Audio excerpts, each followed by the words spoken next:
Good morning and welcome to today's edition of Citizen Extra. My name is Fred Indimuli. Now today, political parties continue with attempts to resolve disputes arising from the recently concluded party primaries. At the Jubilee headquarters, close to 400 cases of disputes are still pending before the party's appeals tribunal. The party has already indicated it will not accept more appeals. Elsewhere, ODM's disputes tribunal sittings were disrupted yesterday after a group of men dressed in black jackets stormed the Mashpak Hotel and brought the proceedings to an end. We're yet to establish if and when the tribunal will resume its sittings. Meanwhile, Wiper Party is facing a troubling wave of widespread disquiet stemming from the party's nominations. Now, will Kalonzo Musyoka's party survive the storm? Also today, the National Super Alliance principals start a two-day retreat at the coast to work out the coalition's campaign strategy after unveiling their leadership lineup last week. Away from politics, Kenyans continue to react to President Uhuru Kenyatta's Labor Day directive for an 18% minimum wage increase. Is it enough? Is it sustainable in a shrinking economy? Will employers comply with the directive? These are just some of the questions. My name is Fred Indimuli. I'll be taking you through this session. Now, in a short while, we'll be heading to the ODM party headquarters where reporter Stephen Leto is to actually help us understand what exactly is going on there in as far as ODM's disputes tribunal stemming from the party primaries is going on. Also, we'll be heading to Jubilee party headquarters where the appeals board continues to handle those disputes. Meanwhile, in studio, we do have Jacob Ouma, who unsuccessfully ran for MP of Langata on an ODM ticket. He lost in the party primaries. We need to know what exactly he intends to do going forward. Also in studio is Isaac Mwaura, who also unsuccessfully bid for the Ruiru Jubilee party ticket. Anthony Kibagendi also unsuccessfully ran for the ODM party ticket for Kitutu Churches South constituency. Good morning, gentlemen. Good morning. You know, you need to smile. It's not the end to life. And of course, one quote by one Barack Obama said that if you run, you stand a chance to lose.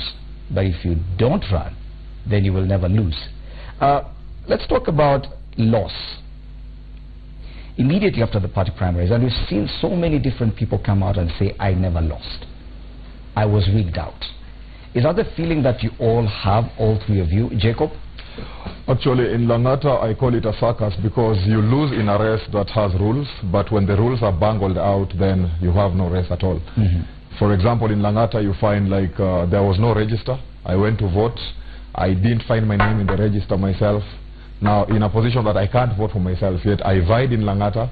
I voted in 2013 at Uhuru Gardens, and now there is a register that does not bear my name. Yeah. Then in the same polling station you find like some other people who are allowed to vote without IDs, without any form of counter checking, yet some were being blocked. Then that also opened another Pandora's box where people voted in one polling station, moved to another polling station because there was no use of indelible ink. And I have my evidence here yesterday also. These are ballot papers that were found, and these were just few among thousands that were found dumped near Currency.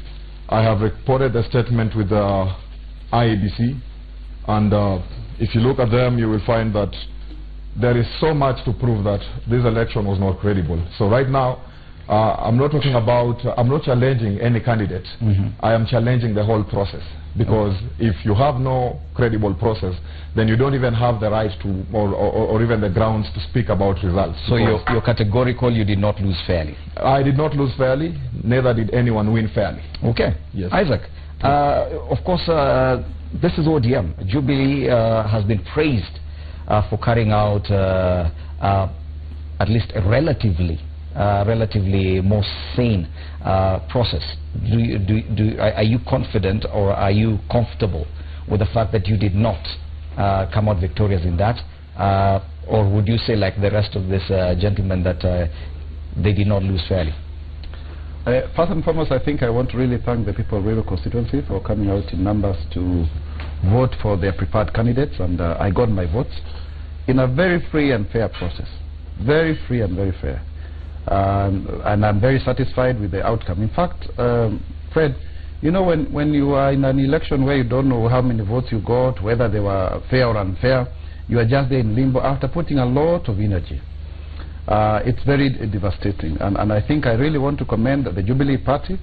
If you compare, for example, the number of petitions, about, let's say even 500, there are 470, I think, or thereabout, against 9,900 people who participated in the elections, I think you can see that that political party, Jubilee, has really tried. And that's the difference between Jubilee and other political parties. When I was in ODM, I mean, I lost unfairly at Kasarani with the Men in Black thing in February 2014.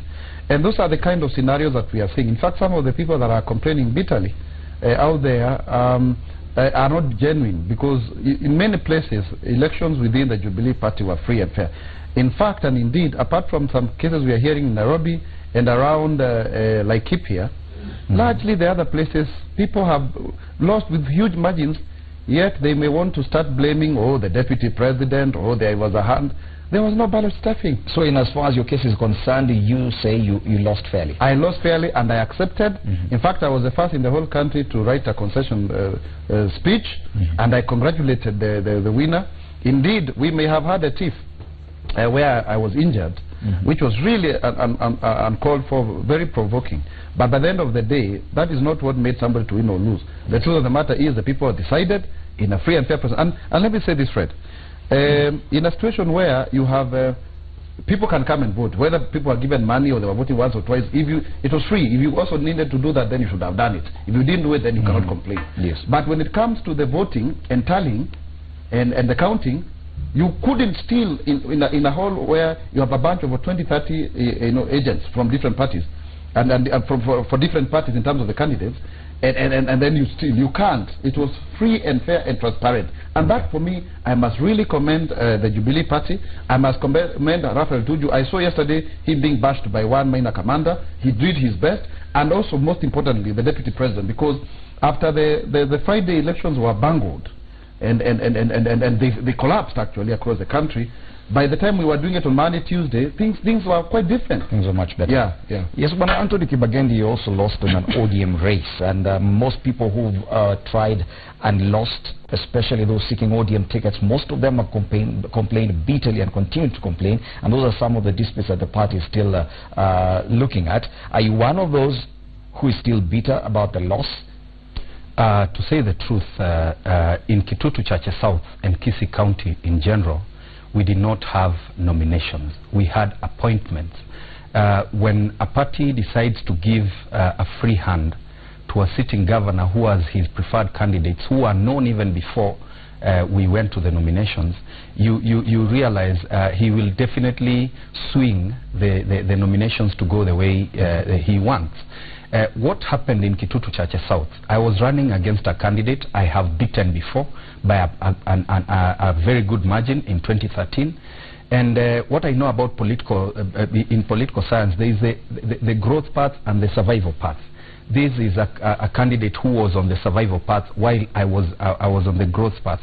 And because of the way I have been raising issues concerning Kisii County, the corruption that is going on there, the way young people have not been given opportunities, the way employment has been skewed in terms of clans, and various other things. So I was marked out by the sitting governor because of my stand, because of my integrity, because of my age, and even because of my financial capabilities, purely to age me out, so that he can organize his cartel adequately for how they will be able to deal with the county going forward.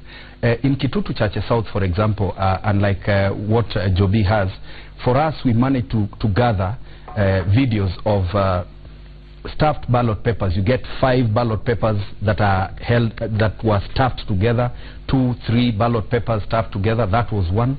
The other one, your presenter Leto actually recorded where county officials were bribing people to go and vote for my opponents. They had been sent by the county CEO.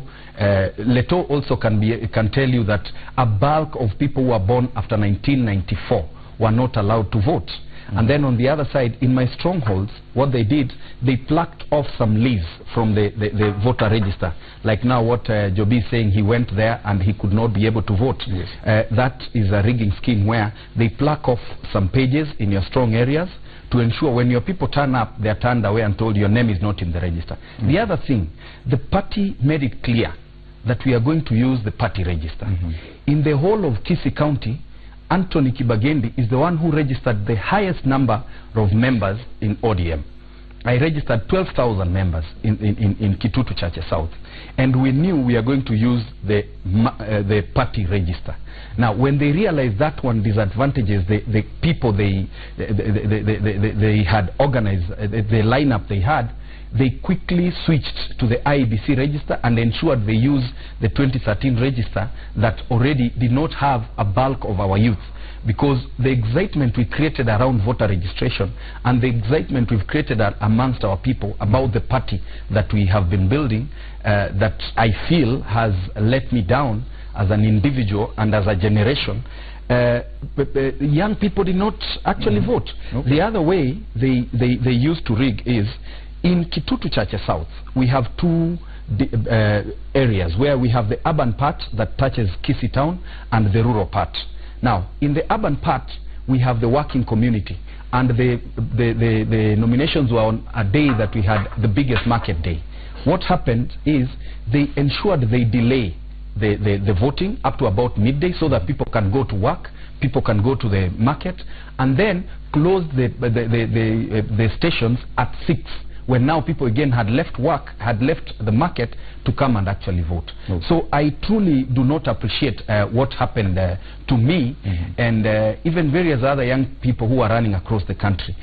We thought the party would handle the nomination in a slightly better way. You seem to be suggesting an age issue, and we'll be coming back to discuss that, because even I can see my panelists, and most of those people who were not successful were fairly young politicians, and probably they were competing against some people who have more experience in politics. Does experience therefore give you more leverage in terms of rigging or going through an unfair process, or does it mean that because you've been in the party longer, then the party can do some few things to make sure that you get that party's ticket? We'll be discussing that. Now, Bwana Kibagendi, you mentioned Stephen Leto more than 3 times in your in your submissions, and we now want to join Leto because he's still following up these issues to do with the political party tribunals and the disputes resolution. Now, Leto, very good morning. You're coming to us live from the Marsh Park Hotel along Gong Road, where the ODM party's dispute tribunal is.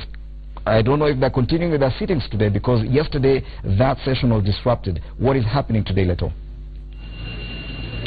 Well, a very good morning to you, Fred Indimuli, there in studio, and your panelists there, including Kibagendi. What we are following up, like you've said, is the Dispute Resolution Tribunal of the Orange Democratic Movement Party. The tribunal, the 5-member team, is yet to arrive here at the Marsh Park Hotel along the Ngong Road. We were told, you remember yesterday, men in black descended on its sitting and disrupting the process. And so today we are waiting to see whether they will be arriving here. We are told they are coming because already they have summoned the several aspirants who have complaints, who have lodged complaints to the tribunal, or even coming to defend their seats, especially from the Nyanza region, where we are having Mbita Member of Parliament Emilio Diambo. We are having also Onyango Olo, who was contesting for the Kisumu Central Parliamentary seat on an ODM ticket and lost. And so those are some of the petitions that the Dispute Resolution Tribunal is supposed to dispense today. And so we are also aware that the tribunal is racing against time to ensure that it concludes its hearings. Remember, the deadline for submissions of the party list of aspirants for the August 8 polls to the Independent Electoral and Boundaries Commission is on the 10th of May, a date that is not so far, and that the IEBC is also mounting pressure on political parties to conclude that particular exercise, because they say printing of ballot papers must start very early for the preparations altogether of the August 8 polls. Remember, yesterday the tribunal of the ODM party was able to dispense the Migori matter that was hotly contested. Zakaria Okoth Obado being cleared to contest for that seat of Migori governor against his competitor Ochilo Ayako, who actually declared himself a winner in the Migori gubernatorial nominations. And so we are waiting to see what time the tribunal will start its sittings. We are told that any time from now the Willis Otieno-led team is supposed to be sitting and ensure that it handles all the petitions that were handed to the tribunal, and of course making a communication through the National Elections Board of the Orange Party through its chair Judith Parenos. Those are some of the things we are following up. We are also trying to check with Orange House whether some of the tribunals, whether there has been consensus in some of them, whether they have been cleared. But we know that across the political divide there is a push to have those who lost in the nominations to participate or to go it alone as independent candidates in the August 8 polls, just to ensure that there is no voter apathy in the two coalition strongholds, both in the National Super Alliance and in the Jubilee Party. So those are some of the things that we'll be keen to find out today, how far they are. Remember, there is the 10th May deadline is fast approaching, and so it will only be prudent for these particular sittings to ensure that there is a conclusion of all those the petitions submitted to them in the earliest time possible. And so today we are told about 5 of them have been summoned here to appear, and we are also told that the tribunal is keen, sending a warning to aspirants or those who lodged complaints who are trying to disrupt the process, like what happened yesterday. And so they say that amounts to automatic disqualification of those candidates who might try to jeopardize the work of the tribunal. And so, Freddie, we are keeping an eye on everything here at the Mashback Hotel, and the time that the tribunal will kick off its sitting, we'll link up with you for more details. Fred. Yeah, thank you, Stephen. Stephen Leto there live from outside the Mashback Hotel along Gong Road, where the ODM's Disputes Tribunal hopefully will continue its sittings today. Remember that tribunal was disrupted yesterday by goons who, curiously, were dressed in black. And I know when Isaac Mwaura, famously, you have a story to tell about the men in black. But back to the issue of age, because gentlemen, looking at your faces, you all look fairly young. And now when it comes to party primaries, because this is where the rubber meets the road in terms of party loyalists versus newcomers, do you think age played a part in your loss, including Bona Isaac Mwaura?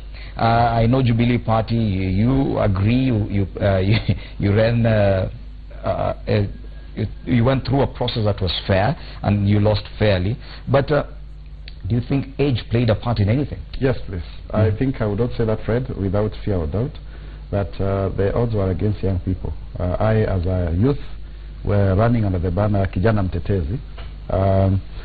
We really mobilized young people. In fact, a good chunk of my campaign team were young people, and when we have been doing our review, that has come out, that those people said, oh, you Maura, you are with young people.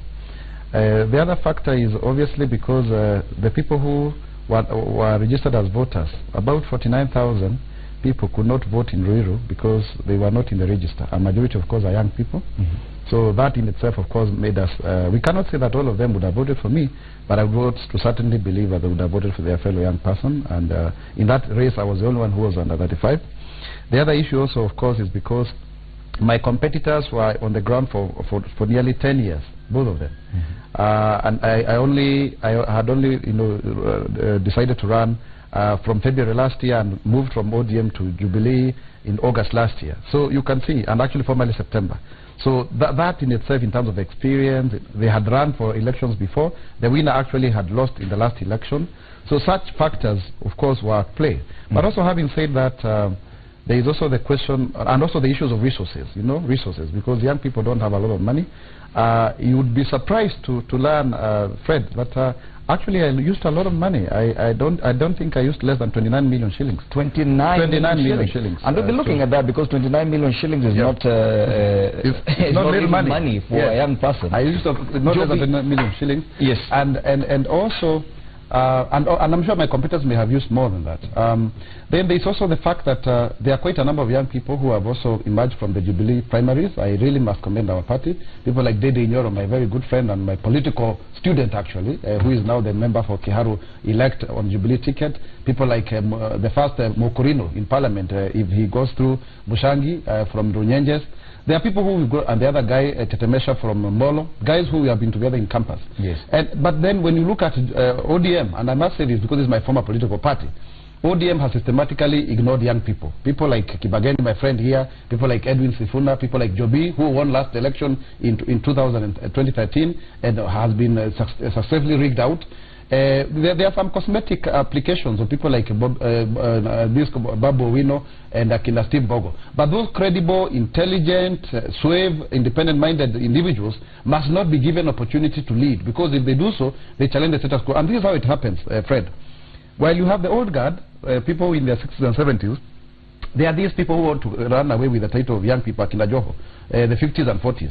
The people in their 30s and 20s, and I experienced the same when I was in ODM, must be finished at all cost, because they are told you must pay the price. We have gone through a lot. You first must, tarmac a little bit more. Pay your dues. Yeah, pay your dues to the struggle. Yes. And that in itself then means they cannot be given an opportunity because they are poor. Okay. They don't have enough money to bribe around. Joby, this is your second time to lose in the ODM party primaries level. Yes. Do you think you'll still continue? Because as when Isaac Maura says, you probably need to pay your dues first. Let me just say, the person who was given the certificate last time hadn't paid his dues. He came like 2 weeks to the primaries, poured money, and he was given the certificate. This time round also money spoke, because all the police were bought. I mean, the system was very compromised. There are polling stations where my agents were not even allowed to see what names were being mentioned. They could not show the ballot papers. They used utter intimidation. And then I tried to reach the party many times to tell them that people have printed ballot papers. There are those who are seen at Jupiter Guest Resort. They were busted red-handed. The CCTV is there to prove. There are those who are seen also the morning to the primaries with the returning officers, the whole team of arrows, and they were confronted. It became physical, and that was at Total Magadi Road, and there was also the issue of ballot papers there as well. Now, come the day of the election, it's like the persons who had paid out the system knew the polling stations where people were strong and where they were weak. Now, you find like in High Rise Ward, in Mugumoini Ward and South Sea Ward, ballot papers in all these wards arrived at around 2 p.m. But in High Rise, they voted up to past 1 a.m. In fact, they voted up to 2 a.m. Now, if you come to Mugumoini Ward by 6:30 sharp, people were being locked out, yet they all started late. Then when you go to Kongoni, you find like the people who were coming to vote at MOW, there was no polling station there, or they were sent to Kongoni. They go to Kongoni, they're told no, go to Kirdi. They were being taken around from one polling station to the other just to waste time and make sure that they don't make it inside. So I have to say that the people who rig this out are usually well connected inside, and also they're moneyed, because if you see the way they were bringing buses, paying people 200 to get them to vote for them, there was basically utter flaunting of the election. Do you think that knowledge of general how people behave in that area in Langata, that probably some politicians have learned even the science of how people wake up, go to vote, which kind of crowds show up to vote on nominations day? Do you think that someone could use that to their advantage? Actually, I'll have to tell you that Langata is one of the only constituencies where the locals do not decide who will lead them. This is a place where people pour in outsiders to come and help their cause. Now, this time round, when you didn't have an ID in other polling stations, they would handwrite. Now, how sure were they that you haven't voted in another polling station? If you compare the register of Langata West and Uhuru Gardens, of Kongoni and Madaraka Primary, of Karen C and Gong Forest, you'll see the same names. Those who have voted here are the ones who have gone and voted here. Now, they don't have a way of verifying that, and it really puts us to a disadvantage, because now it becomes a competition of who will outsteal the other. Yes. So what the and that's where the money issue comes in. Yes, and so the thing that we are raising is the credibility of the process, because if this mirrors the general election, then we are doomed. We are doomed. And you see, this time round, it's not going to be easy. If we don't do a credible process to give a candidate of ODM, Jubilee also have organized themselves, and they are up to the task to give us a challenge. So we really have to be careful on how we handle this whole process. You've asked on the way forward. We have a petition. We have some people who have already tabled their cases. I will also explore that option and see what comes out of it. Do you hope to go for, as an independent, for example, if at all these mechanisms do not give you that ticket? I came to ODM to ensure that ODM retains that seat. Last time when I went and vied on Wiper, we got 10,000 votes, and 2 wards did not bring back the results because of, I don't know what challenges that they encountered. So come to 2017, we had realized what Jubilee had done, because they had brought a lot of people from outside to come and register. And we realized that in this case, we really need to retain this seat as a party. That's why I came back into the party of ODM. So it would be counterproductive for me to start talking about switching before exploring all the available options that are within the party structures. Bona Kibagendi, do you think age played a part in you missing out on the party ticket?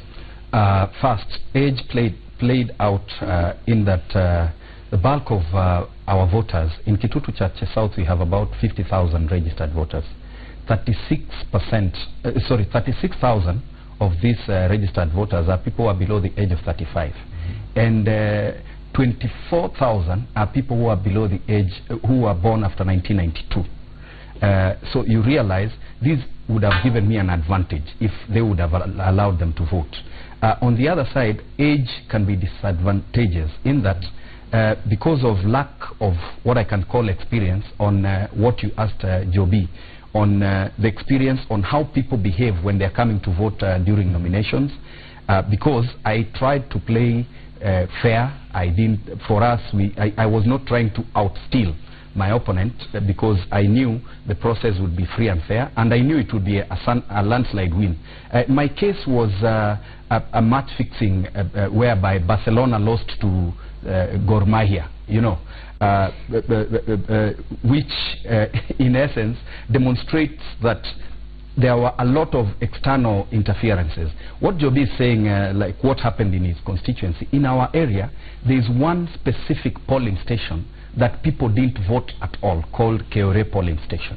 And then there is another polling station called Kanunda, where the list of voters, the polling station has about 700 voters, but and now if you combine it with the other polling stations that had been put together, it comes to about 1,500. But the only list that was there was for about 300 voters.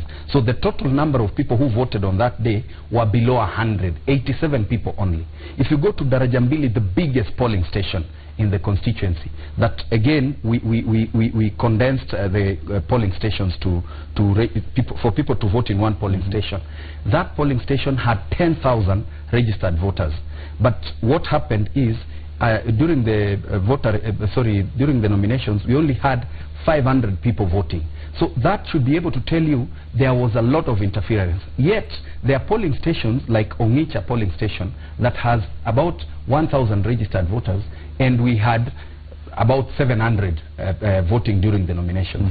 That should be able to tell that there was a lot of disadvantage. On the issue of money, I wish I had half of what my brother Isaac had. That would actually probably serve the entire campaign period. You believe if you had more money, it would have worked better for you? For me, there's this feeling that whatever I would have done, the odds were all against me, where the cartels had decided we have this lineup, because it happened in another constituency where someone completely lost even the count.